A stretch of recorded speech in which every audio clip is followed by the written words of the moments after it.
A lot going on here in section 5. We're either going to visit some memories or revisit some memories, depending on whether you've seen this material before or not. We're also going to not just talk about the boot up process for a Cisco switch, but we're going to see it in action. And after all of that, which is a lot, we're going to start securing our switch. And I know it says switches on the board, but what I've done for this section is taken one of our lab switches and I have erased it to the point where the switch barely knows it's even a switch. I mean, it is erased. I've erased all the config files, gotten rid of all the VLANs, everything I possibly could, and then done a reload. Because that's something, obviously, and hopefully, you're not doing very often at work. And it's a good thing to do in the lab once in a while. Just do a write erase, see the process, you see some things and some tests mentioned that you wouldn't see otherwise, because again, it's not something we do on an everyday basis. Now, just one quick note here, the memory sections and the functions and the contents I'm about to discuss, they're the same in switches and routers. But to avoid saying switches and routers, probably not 300 times, but at least a couple of times, I'll just say switches if I can. We'll see if I can make it. Of the following, especially the last two we discussed, take note of which ones lose their contents on a reload and which ones do not. That's good stuff to know.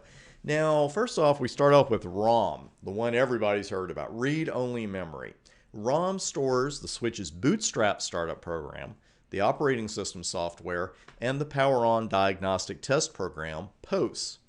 And you're probably looking at that and saying, I don't think POST is an acronym for Power-on Diagnostic Test Programs. Well, that's actually what they are, but the acronym POST stands for Power-on Self-Test, and we'll talk more about that on the very next screen. Now, flash memory is almost always just called flash. And this is where the Cisco IOS images are stored.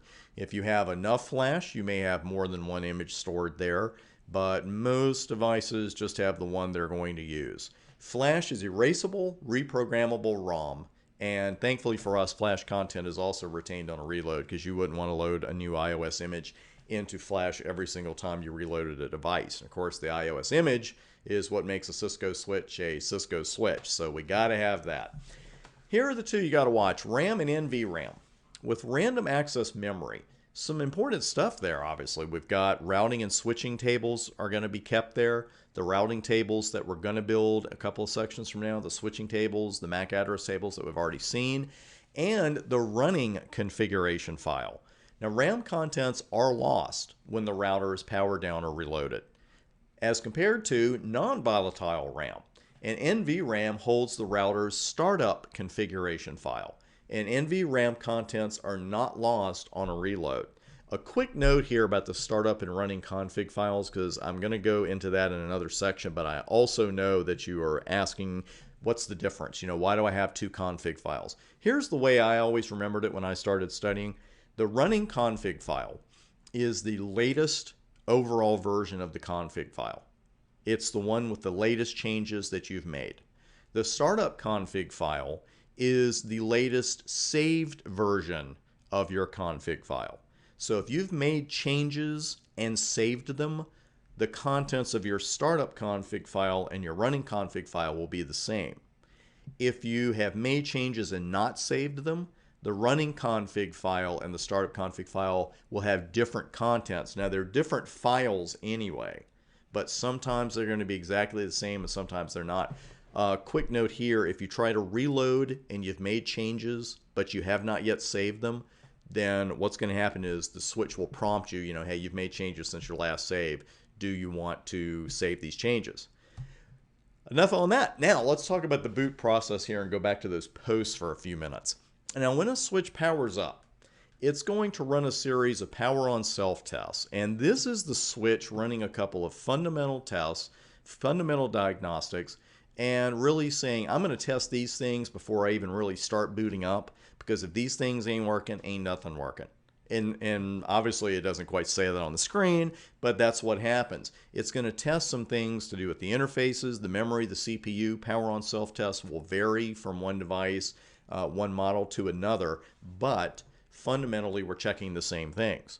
Because let's say if the fan isn't working, then the switch is going to look at that and say, hey, there's no use in me even booting because you can't use me.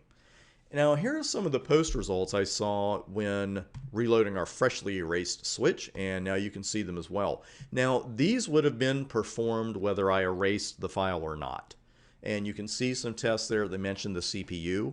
You can see some tests that mention CAM subsystems, some port loopback tests, and you don't necessarily see every post a device runs here on the screen as it boots. You see most of them, but you may not see every single one.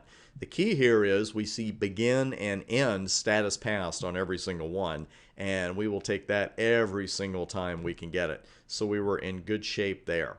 Now, if we had been in bad shape, if the post had detected some kind of problem that caused the router to overheat after booting, like that broken fan, then the following things are going to happen. First off, a post is going to fail. Second, the device will tell you exactly what post failed. Third, the boot process will stop. And fourth, your stomach will begin to hurt. And your body part may vary. I like to go with stomach myself.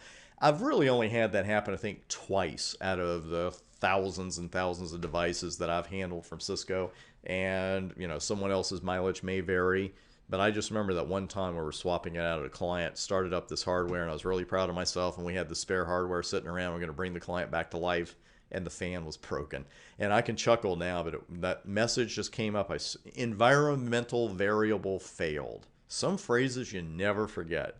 And I still remember that one. But fortunately for us and our switch and in our walkthrough here, the posts are all passes. Then the switch needs an iOS image. And there are actually 3 places from which it can load an iOS image, and it looks for them in this order. Flash, which we mentioned earlier, that is the default location. Secondly, it could look for what we call a TFTP server, a Trivial File Transfer Protocol server, which can just be another device in your network. Cisco router can serve as a TFTP server. Finally, it will look in ROM for kind of a limited iOS. Now, I want to talk about that for a moment, actually. I want to say back to the boot. Let me go back to the screen, because I know the first question a lot of you are going to have when you see this, can I change the order? And I'm getting way ahead here, but I'm going to answer this question because I know you have it. Yes, you can. And no, I'm not going to show you how to do it. Not yet. What you end up doing is configuring what we call the config register on the device. And if the word register sounds like registry, which might sound like Microsoft Registry, which sounds like something you should edit only if you know exactly what's going to happen as a result, you're right, because you have to be really careful. You can actually just make the device useless if you make the wrong edit with the config register. So more about that later in your studies, I promise, but I did want to answer that question. Yes, you can change that order. Once that iOS image is found, all we need is a valid startup config file. And the order of that search: first, the switch is going to look in NVRAM.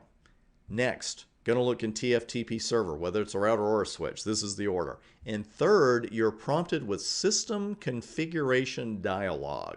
What the heck is that? You're going to see exactly what it is coming up next.